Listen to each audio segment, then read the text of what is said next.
Hoje quero comentar com você, meditar com você na palavra de Deus, no livro de Apocalipse, capítulo 4, onde o apóstolo João, olhou para o céu e viu uma porta, e o Senhor o chamava para ver o que ainda ia acontecer.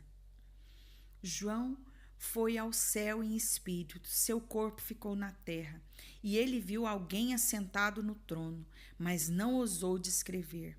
Ele não definiu Deus. João diz, em outras palavras, que aquele que está sentado no trono não pode ser explicado ou definido, só pode ser conhecido na intimidade do seu coração. Nos fala que ele viu o arco-íris e, sem dúvida, o arco-íris é a aliança que Deus tem com o homem, pois está escrito em Gênesis 9:13: porei nas nuvens o meu arco, que será por sinal de aliança entre mim e a terra. Também fala que João viu a glória de Deus, que brilhava tanto quanto uma pedra de jaspe ou de sardônia, o seu brilho e o seu resplendor. Os 24 anciões que ele fala que viu são governantes do universo, autoridades submissas ao trono de Deus. Já ouvi alguns pastores dizendo que são os apóstolos e outros dizendo que são os filhos de Israel, mas não são. São autoridades criadas por Deus para governar antes mesmo que Deus criasse o homem. Porque o apóstolo João é quem estava tendo a visão e não quem estava sentado no trono. E ele era um dos apóstolos. Deus criou esses anciões para que eles governem até que a coroa deles seja passada à igreja, porque o Senhor criou o homem à sua imagem e à sua semelhança, e Deus quer que o homem governe até o dia do arrebatamento, para que a igreja pegue a sua coroa e se assente no trono reservada por Deus. Esses anciões estarão diante do trono, adorando ao Senhor. No versículo 5 fala sobre relâmpagos, vozes e trovões. Esses relâmpagos são liberados pelas orações dos homens de Deus na terra. Quando oramos em linha com o trono, há luz, voz e abalo dos fundamentos. Essas vozes, relâmpagos, trovões e terremotos apontam também para o juízo de Deus. Nossas orações sobem como incenso. Então, os anjos pegam, juntam-se ao fogo do altar. Depois disso, como resposta às orações, os anjos com seus incensários jogam na terra. Esta mistura com fogo e incenso resulta em vozes, trovões e terremoto. Onde o inferno se abala, pessoas são curadas, vidas são libertas e coisas tremendas acontecem.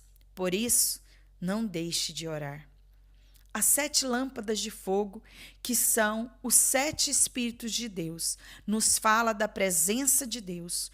O número 7 representa a perfeição, a plenitude de Deus. É Deus na sua totalidade, mas o Espírito Santo de Deus é um só. Efésios 4, versículo 4, nos fala sobre isso.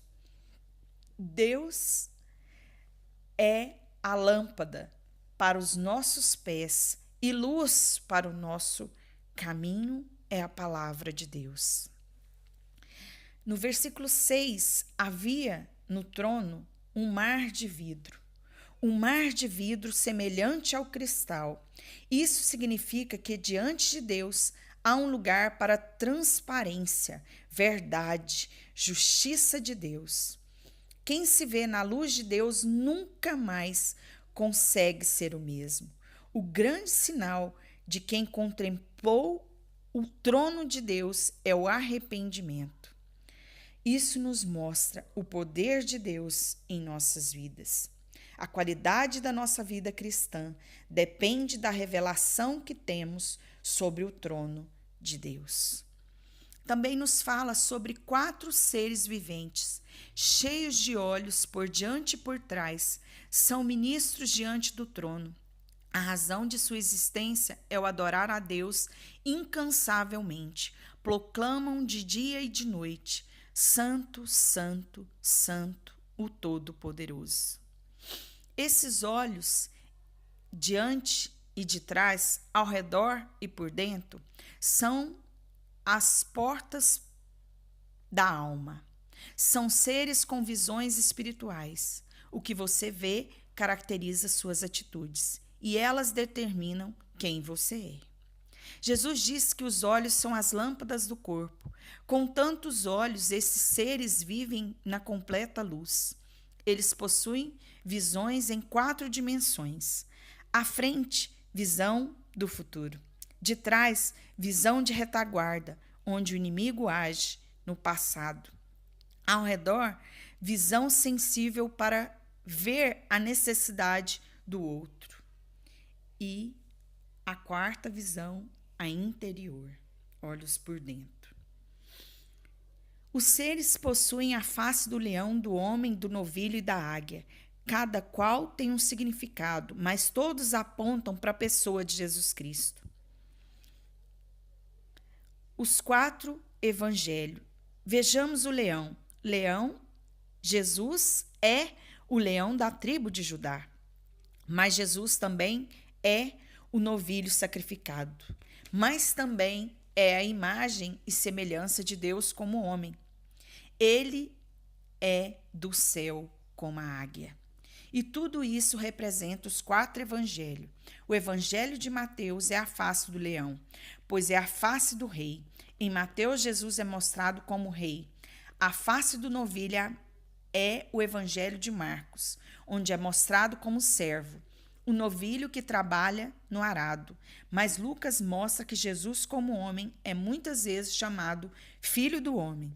O evangelho de João mostra como Filho de Deus, que desceu do céu. Isso representa a face da águia. Só Jesus consegue equilibrar essas 4 dimensões. Geralmente, quem é forte não é inteligente. Quem é inteligente não consegue fazer o trabalho braçal duro ou se sacrificar por algo. Um inteligente que queria servir ou um valente que saiba exercer liderança. Aqueles que vivem diante do trono de Deus equilibram essas 4 dimensões na sua vida. É necessária a força do leão, o sacrifício do novilho e equilibrar a força e a fraqueza. Precisamos ser fracos diante de Deus e fortes diante do homem e do diabo. Precisamos ter objetividade e visão e renovar as nossas forças como a águia, a inteligência do homem e ver que tudo acontece com um propósito e não por acaso. Essa particularidade, acho, a principal característica dos seres viventes é a adoração contínua. O fato de mencionar santo 3 vezes e em 3 tempos verbais prova-se a trindade, a triunidade, a eternidade de Deus e, sem dúvida, indica a imutabilidade divina. O Deus eterno, o grande eu sou, o Deus Pai, o Deus Filho e o Deus Espírito Santo.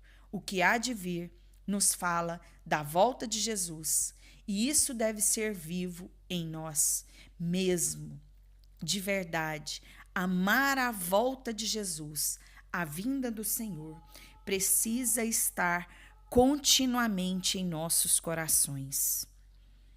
Quando os seres viventes, que são seres com o rosto do leão, do touro, do homem, da águia, que representa a pessoa do Senhor Jesus, é também os 4 evangelhos, ele tem 6 asas e também 6 olhos para frente, para trás, para dentro. E ao olhar o que significa essa visão, em 4 dimensões, vê o futuro, vê o passado, também vê a necessidade dos outros e também vê dentro e para o alto. Isso nos mostra a glória de Deus. Que Deus te abençoe e fale com você nessa noite. Ou nessa tarde ou nessa manhã que você esteja ouvindo essas palavras. Esses 24 anciões que eu estou falando sobre eles em Apocalipse 4 foram criados por causa da criação e por causa dela adoram a Deus. Desta feita, o cântico deles é o cântico da criação, no sentido total. Eles representam a todos que têm autoridade. Suas vestes brancas são verdades e justiça, representam a santidade. Eles depositam as coroas diante do trono em reconhecimento a Deus, como a fonte de poder e autoridade.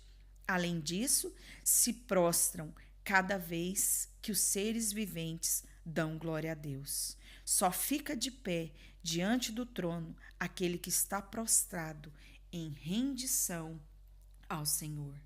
A palavra de Deus nos ensina: se queremos ficar de pé diante dos homens, precisamos estar de joelho, rendido ao trono de Deus, à majestade de Deus, à soberania de Deus. Temos que ser fracos diante de Deus e se prostrar e reconhecer o quanto somos falhos, o quanto pecamos, o quanto não somos dignos de nada. Mas Ele nos abençoa por causa que Ele é misericordioso e por causa da graça, que é o favor não merecido ao homem. Não merecemos nada, mas o Senhor nos amou. Por isso Ele nos enviou Jesus, para que todos nós fôssemos salvos. Todo aquele que crê, Deus vai mudar a história da sua vida. Todo aquele que crê e confessar que Jesus Cristo é o Senhor, a obra de Deus vai começar no coração dessa pessoa. E a ele, Deus dará todas as recompensas do livro de Apocalipse e também de toda a Bíblia Sagrada. Que Deus te abençoe.